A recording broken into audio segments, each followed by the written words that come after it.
ဒီကြောင့်ကလူတိုင်းမှာစူပါပါဝါတွေရှိကြပါတယ်မိန်းကလေးတယောက်ကတော့သူ့ရဲ့ရေခဲအစွမ်းနဲ့ဘယ်ရာကိုမဆိုချက်ချင်းအေးခဲသွားစေနိုင်ပါတယ်တချို့ចောင်းသားတွေကလျှက်စီးလိုမျိုးအလွန်အမင်းမြန်ဆန်ပြေးနိုင်ကြပြီးတခြားကောင်လေးတယောက်ကတော့သူ့ခန္ဓာကိုယ်ကိုခောက်ဆွဲပြလိုမျိုးဆွဲဆန့်နိုင်ပါတယ်ចောင်းသားတစ်တိုင်းဟာသူတို့ရဲ့စွမ်းအားတွေကိုထုတ်ပြကြရပါတယ်ဒါမှသာနီးပြကသူတို့ကိုဟီရိုတန်းဒါမှမဟုတ်လူညံ့တန်းဆိုပြီးခွဲခြားသတ်မှတ်ပေးနိုင်မှာပါ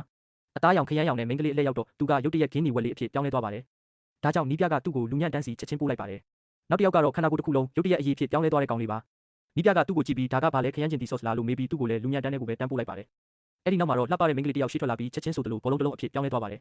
နီးပြကအဲ့ဒီဘောလုံးကိုလူညံ့တန်းတဲ့ရောက်အောင်ကန်ထုတ်လိုက်ပါတယ်နောက်ဆုံးမှာတော့မိုက်ရဲ့အလှည့်ကိုရောက်လာပါပြီသူကဘာအစွမ်းမှမရှိသေးတဲ့အတွက်အရန်ကိုစိတ်လှုပ်ရှားနေခဲ့ပါတယ်သူကနီးပြကိုအမှန်တိုင်းပြောဖို့စူးစမ်းပေမဲ့နီးပြကမယုံခဲ့ပါဘူးဘာတတိပေးချက်မှမရှိဘဲနီးပြကမိုက်ရဲ့အပေါ်တက်တဲ့ကိုကားတစ်စီးနဲ့ပစ်ချလိုက်ပါတယ်ကံကောင်းထောက်မှစွာနဲ့ပဲမိုက်ကအချိန်မီရှောင်လိုက်နိုင်ခဲ့ပါတယ်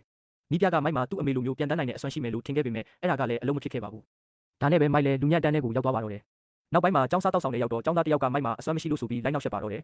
အဲ့ဒီចောင်းသားကမီးလုံးတွေနဲ့ပါပစ်ပေါက်ပြီးចောင်းထဲမှာရုံရင်ဆန်ခတ်တွေဖြစ်အောင်လုပ်ခဲ့ပါတယ်